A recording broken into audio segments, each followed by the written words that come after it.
Good evening, you're watching World News Tonight on TVP World. I'm Aaron Darman. This is a Copernican revolution. That's how Prime Minister Donald Tusk is describing Poland's security ties with Germany tonight, as the two countries hold their first high-level talks in more than half a decade. More in just a moment, but first, the latest headlines. Presidents Zelenskyy and Macron meet in Paris as peace talks heat up. Poland's Karol Nawrocki cancels a meeting with Viktor Orban over the Hungarian Prime Minister's trip to the Kremlin. And recruiting South African soldiers to fight against Ukraine. The daughter of a former president quits over military scheme allegations. But we begin tonight in Berlin, where Poland and Germany have pledged to work hand in hand to strike peace in Ukraine and defend Europe's eastern border. At the same time, German Chancellor Friedrich Merz has returned valuable artefacts to Warsaw that were looted during World War II, a gesture designed to warm a historically fraught relationship. Paweł Trzaskowski reports. A revolution. This is the current state of Polish-German security policies, according to Prime Minister Tusk. This is truly a Copernican revolution. This is what we should call the Polish-German cooperation when it comes to defending the eastern border of Europe. As Warsaw and Berlin see eye to eye when it comes to achieving peace in Ukraine, Poland's position in these negotiations could strengthen. I don't want to stir up unnecessary emotions, but it's fair to say that not everyone in Washington, and certainly no one in Moscow, wants Poland to have a presence everywhere at all times. These words came during the first German-Polish intergovernmental consultations in 6 years. To emphasize their good intentions, the Germans presented the Polish delegation with two artifacts looted by Nazi Germany during World War II. A set of archives of the Teutonic Order and a sculpture depicting a saint's head. The federal government, which I lead, is very aware of its historical responsibility toward our neighbor, Poland. It's a symbolic gesture, as Nazi Germany stole over 500,000 art pieces from Poland. However, this is really the start of a process. As more artifacts are to be returned, the Polish Ministry of Culture has already submitted 9 other claims to restitute looted artwork. But the return of such artifacts leaves other wounds open, with post-war reparations, which were high on the agenda of the previous Law and Justice government, being the main sticking point. Not much is expected to change on this front, though. In Germany, the far-right opposition has been playing the anti-Polish card for a while now, leaving little room for concession talks to the ruling coalition. In Germany, there's very little appetite, or in the German public, in the German government, to pay any kind of reparations. In Poland, anti-German positions have also been bolstered by right-wing parties, with President Karol Nawrocki taking up the baton. There's immense domestic pressure, not least from President Karol Nawrocki, who even at his inaugural visit to Berlin earlier this year reiterated demands for 1.5 billion euros at least in reparations. These demands have left their mark on the expectations of some Poles. Anti-German sentiments in Poland have grown now to the level that we have not seen for 20 years. Today's consultations are an attempt to reverse this trend, showing that Warsaw and Berlin can work hand in hand, especially on matters concerning European security. Germany and Poland are working towards signing a defense collaboration agreement next year. Paweł Trzaskowski for TVP World. Over in Paris, Volodymyr Zelenskyy has again laid out Ukraine's red lines in negotiations for peace, including security guarantees and insisting on the country's sovereignty and land. President Zelenskyy made the remarks alongside his French counterpart Emmanuel Macron, just a day after Ukrainian and American negotiators met in Florida to hash out an end to Russia's war. Anastasia Yanchenko has more. As always, Ukrainian President Volodymyr Zelenskyy received a warm welcome in Paris. Emmanuel gave his assessment, and I appreciate all his advice. These are special days now when a great deal can truly change everything. Zelensky's visit to Paris came just after Sunday's meeting between Ukrainian and US officials in Florida, where Kiev seeks to negotiate better conditions in the Washington-backed peace deal, which required Ukraine to cede its territories and face Russian maximalist demands. The issue of territory remains the most difficult, and the issue of security guarantees, which is very important, requires clear specifics from the US and Europe. We must be very careful here, but the plan looks better. Immediately following the bilateral meeting, the leaders held several calls, joined online by the European leaders as well as the NATO Secretary General. Shortly after, they had another call with the head of the Ukrainian delegation, Rustem Umerov, and US Special Envoy Steve Witkoff. The French president says that Europe must be at the negotiation table. When we talk about security guarantees, these cannot be talked about or negotiated if the Ukrainians, the owners of the territories, are not around the table, and without Europeans and all the allies of the coalition of the willing being at the table, because they are the guarantors, and because it is also about the security of the European territory. At the same time, Ukraine faces an increasingly difficult moment in the war, battling a corruption scandal that led to the resignation of President Zelenskyy's top aide, Andriy Yermak. Following Andriy Yermak's resignation, Rustem Umerov is now heading the Ukrainian delegation. However, he has a witness status in the case. His appointment as a chief negotiator is perceived as an attempt to save him from internal investigation and prosecution. You just said that Ukraine has a little bit of problems. Well, we have a corruption situation going on, which is not helpful. Meanwhile, Witkoff is set to continue negotiations with the Russian side. The White House confirmed that the envoy will meet Russian President Vladimir Putin in Moscow on December 2nd. However, experts believe Putin may merely be playing games with the US administration. The legacy of the Soviet KGB and GRU can only be done with a boot on their neck.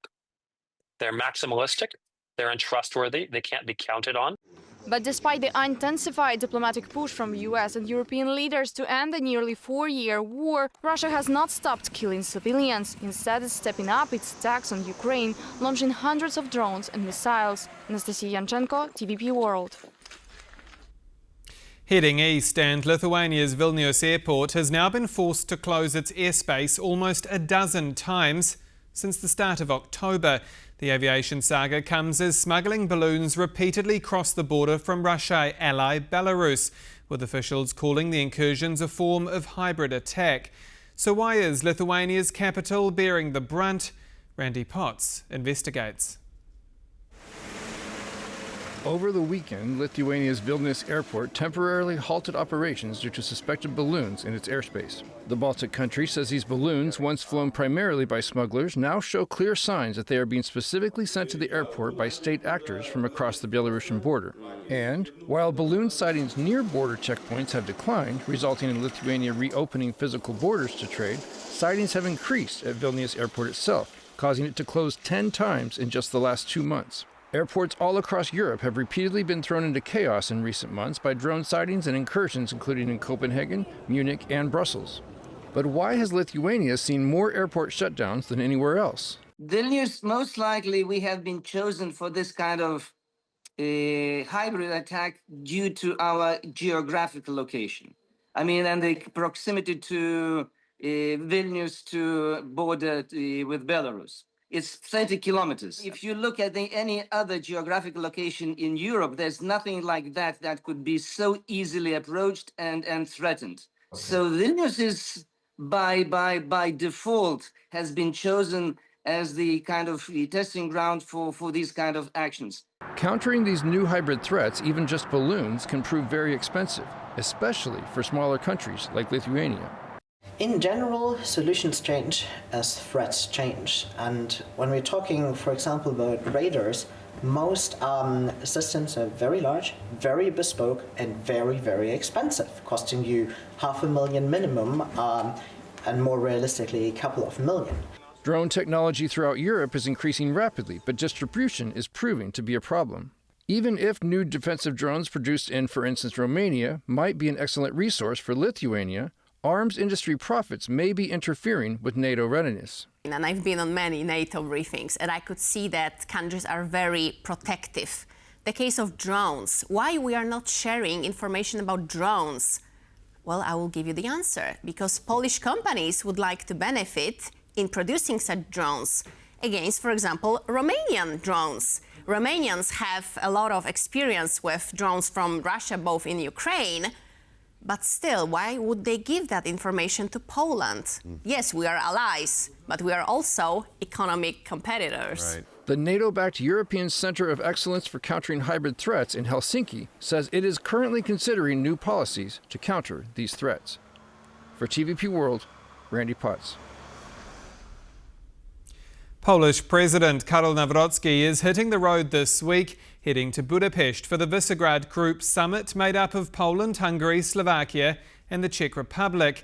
But one highly anticipated item is off his agenda as President Nawrocki cancels a planned sit-down with Viktor Orban after Orban travelled to Moscow to meet with Vladimir Putin. Andrew Sweeney reports. Poland's President Karol Nawrocki cancelled his meeting on December 4th with Prime Minister Viktor Orban, but he's still travelling to Hungary. The President will meet his Visegrad 4 counterparts, the Czech Republic's Petr Pavel, Slovakia's Petr Pellegrini and Hungary's President Tamás Solyuk on December 3rd. According to a spokesman, President Nawrocki's plans to meet with Orban were shelved after the Prime Minister met with Russian dictator Vladimir Putin in Moscow on November 28th. Due to the visit to Moscow conducted by Prime Minister Viktor Orban and its context, President Nawrocki has decided to limit the program of his visit to Hungary exclusively to the summit of Visegrad Group presidents. Together with the presidents of the Czech Republic, Slovakia and Hungary, he will discuss security and cooperation in the Central European region. The Visegrad 4 presidents will meet in Esztergom to discuss economic competitiveness, security and connectivity, while the four countries who make up the V4 group are beginning to fracture politically over Ukraine. According to Esther Nagy, president of the Union of European Federalists, Orban views himself as a peacemaker, with bigger priorities when meeting with leaders like Nawrocki. Orban tries to play in the higher league because he just visited Trump early November, on the 7th of November. He just went to see Putin, and he didn't even consult any European partners. Both leaders refused to back EU membership for Ukraine. Yet Nawrocki's decision to cancel the meeting with Orban was welcomed by Ukrainian Foreign Minister Andriy Sybiha. This is indeed a good decision. It shows Poland's principled stance and strong sense of solidarity, reaffirming its commitment to European unity and security at a crucial moment. Thank you, Poland. While economic ties between the Visegrad Group remain, fractures over Ukraine may indicate that the V4 is turning into a V3. I really don't know what to expect of this V4 meeting. I mean, I wouldn't expect any big things out of it. It's not even well known in the public opinion, in the Hungarian public opinion, that there would be V4 meetings. President Nawrocki's plans for December 4th and whether he will remain in Hungary have not yet been made public. For TVP World, Andrew Sweeney. Welcome to Metal Mania. As the price of gold, silver and copper soars around the world, some mining companies, including in Poland, are picking up handy profits and rising stock valuations along the way. Maciej Wilowski has more. Metals are having a stellar year, with prices of gold, silver and copper soaring to all-time highs. Trading above $58 an ounce, silver prices have tracked alongside and outpaced this year's rally in gold, doubling in price since the start of 2025. These two metals are interconnected to some degree, so whenever there is a strong increase in prices of gold, some investors sooner or later would turn to silver as well. A combination of factors, including geopolitical uncertainty, interest rate cuts by central banks, and rising demand for products like AI chips, solar panels, and electric vehicles that contain the metal, have lifted the price of silver. And it's not just ordinary investors that are scooping up precious metals. Well, we can see in the data about central bank holdings that gold holdings have gone up massively. Trade tensions and industrial demand have also lifted the price of copper, which hit an all-time high on the London Metals Exchange. There is industrial demand for copper, which is quite high also because of clean energy and electromobility batteries. That could be a good sign for the global economy, as the price of copper is considered an important bellwether or leading indicator for demand in key industries like construction and manufacturing. Soaring metal prices are boosting the profits and stock values of mining companies around the world. Among those is Poland's own KGHM, a major producer of copper and refined silver. Its stock has risen 87% this year and is just short of an all-time high. Because of these brighter outlooks of the respective mining companies, including those in Poland, there is a growth of equities and stocks of the particular companies. After years of being overshadowed by other investments, metals are shining brightly in 2025. Maciej Wilowski for TVP World. Moving to South Africa now, where the daughter of the country's former president, Jacob Zuma, has quit parliament over allegations she helped lure men to fight for Russia on the Ukrainian front line. As our Africa correspondent Sophia Barr explains, her resignation was voluntary, with party officials insisting it is not an admission of guilt. After being accused of helping lure 17 South African men to fight for Russian military in Ukraine, Duduzile Zumba Sambula's party, the MK party, announced that she resigned from parliament. The daughter of former South African President Jacob Zuma stepped down from the National Assembly and all public roles with immediate effect.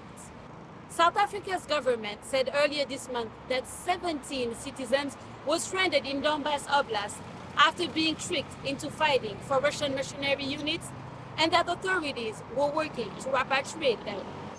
It was only 4 days before Zuma's resignation that the United States President Donald Trump had taken to social media to announce that South Africa will not be allowed to attend next year's Group of 20 Intergovernmental Forum in Miami, Florida.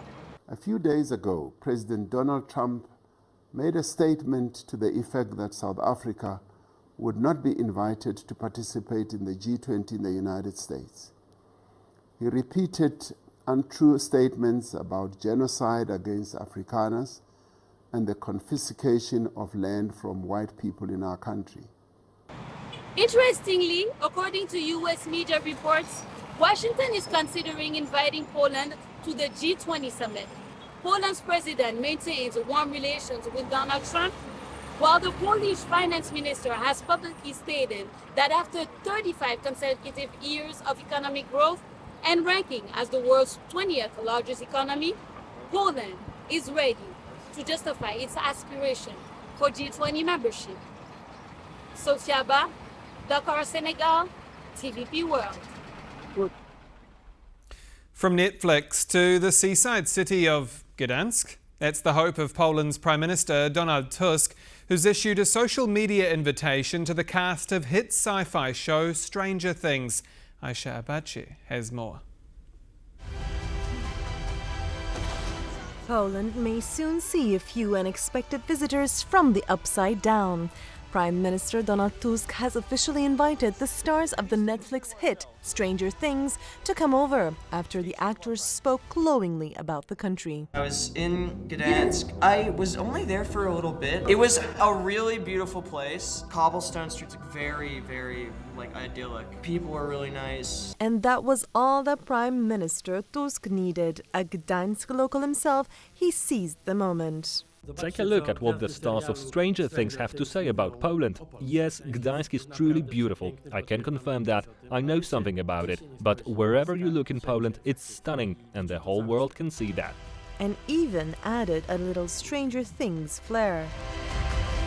You are going to help me. Dear heroes of Hawkins, once you've dealt with Demagogon and Vecna, I invite you to Poland. And if they do come, one place they cannot miss is Poznań, where a complete Stranger Things themed tram was unveiled last week to celebrate the new season. The series is one of Netflix's biggest hits, with the franchise generating more than $1 billion in global revenue. For TVP World, I'm Aisha Badger.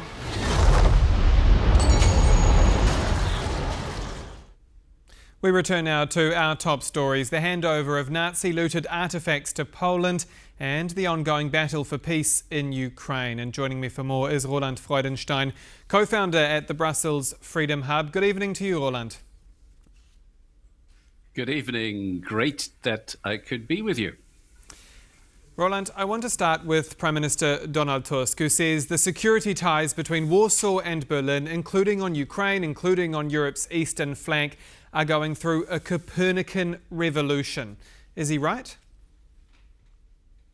Well, absolutely. And first of all, this is one of his famous plays on words, because Copernicus is this exemplary figure from medieval history, the astronomer who is considered German by the Germans and Polish by the Poles, and they're both right.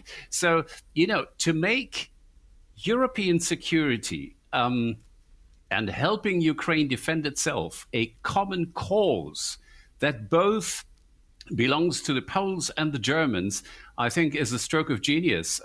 Although in the mere facts on the ground, we've been allies and partners and neighbors before, but this is a great way of putting it. And he was also saying that indeed, if you look at military expenditure, for example, it's Poland and Germany that are currently leading the way in Europe. You were deeply engaged in the Polish-German relationship across the 1990s, and of course you are now. When you look at this meeting in Berlin, how do you see these ties going forward?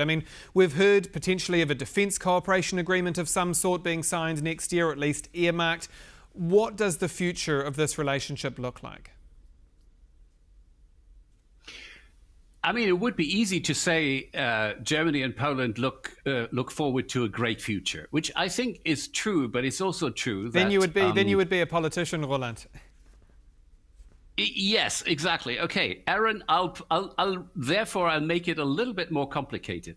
Now, compared to the 1990s, when I was acting in Warsaw, actually for German-Polish partnership, things have really grown more difficult.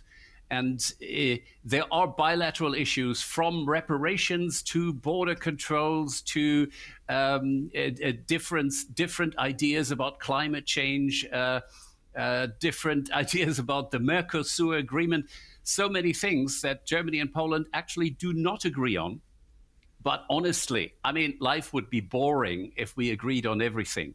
The most important thing is that with Donald Tusk and Friedrich Merz, we have two statesmen at the helm in the two countries that basically see things the same way and basically think in similar patterns. And they do agree on the big strategic issues. And that is, of course, Ukraine, the necessity for Europe to defend itself against the Russian threat with as much as possible of its own forces, and generally strengthening the European Union and fighting against its internal enemies, such as Viktor Orban. And let's talk about Viktor Orban in just a moment. Of course, a big part of this summit was Berlin finally handing over artefacts to Warsaw that were stolen during World War II. How do you read into this? Does this help some kind of a relations breakthrough, or is that just a symbolic gesture? First of all, this was overdue for a long time. Germany still, I would say, if you look at German public opinion, people still know too little about Germany's historical indebtedness to Poland, about German guilt, German crimes, war crimes in World War II, and so on. But the willingness to come to a cooperative relationship has always been there. But sometimes the specific sensitivities and the specific demands of the Polish side were not fully understood. And returning these artifacts now to Polish hands is, I think, a good step in the right direction. but it's not enough because it doesn't address the core problem, which is some kind of let's say, action towards the last survivors, the surviving victims of German warfare in World War II. Well, through all of this, and you mentioned it earlier, war reparations remain obviously a serious sticking point. Can you ever see Berlin coming to the table on that? Where does that sit? Or is it just a debate that is reignited by the right of politics in Poland to pick up votes? Well, that is certainly true. I mean, Poland's nationalists have opened up this issue, which was considered closed by both sides for decades after German unification. So yes, it's been domestically used by Poland's right wing, but by now, Polish public opinion in its majority says that it's a cause that should be pursued. Now, on the German side, of course, there are enormous fears that if you start officially negotiating reparations in the legal sense, then all the other nations that were victims of German occupation and military aggression in World War II will also get in line. And therefore, I don't think that there will be a classical reparation payment in the traditional sense by Germany, but there will be more than gestures, more than just handing back artifacts or erecting monuments. There will be payments to individuals. And this is going to be planned and negotiated in the months to come. Now, speaking of Poland's right, I want to ask about Karol Nawrocki. He's cancelled a meeting with Hungarian Prime Minister Viktor Orban after Orban went to the Kremlin and met with President Putin. So tell me, Roland, why does President Nawrocki now suddenly view his Eurosceptic partner as too toxic to meet with? Well, there are precedents to this. Ever since the first months after the full-scale invasion of Russia in Ukraine, the relationship between right and justice, law and justice, Prawo i Sprawiedliwość, and Hungarian Fidesz has been ambiguous, has been contradictory. There was always a strong mutual dislike when it comes to Russia. At best, these two parties, since the summer of 2022, have been able to say, let's leave the Ukraine issue aside and cooperate on where we agree. But after this gesture now, after Orban visiting Putin and visibly trying to glorify the dictator who attacks other countries in such a blatant manner, I think it had become impossible for Karol Nawrocki to actually follow up on this pushing the Ukraine issue aside. He couldn't do this anymore. So now he had to openly confront it, and we saw it in the reasoning of Poland's president that he mentioned Orban's visit in Moscow as a reason for calling off the Budapest part of the visit. Now, we're running out of time, but while I have you, I want to turn briefly to Ukraine. We've again heard from Volodymyr Zelenskyy tonight on Ukraine's red lines. I mean, he says Kyiv needs security guarantees, territory and sovereignty. Could that be asking too much from Washington right now? And I mean, is there an argument to be made that perhaps sovereignty of a shrunken state is better than no sovereignty at all? It's definitely too early for Ukraine to unilaterally make a compromise on any of these crucial issues, which are, by the way, interconnected in some way. So as long as Putin refuses to let go of his claim to want to control Ukraine, and as long as the Ukrainians want to control themselves, because that is the real contradiction here, as long as this is so, there's no way Ukrainians can actually fundamentally compromise on one of the points before negotiations have even started. Roland Freudenstein, co-founder at the Brussels Freedom Hub, thank you as always for your time. Thank you. And that's all for World News tonight. Do stay with us here on TVP World for more. I'm Aaron Darman. Good night.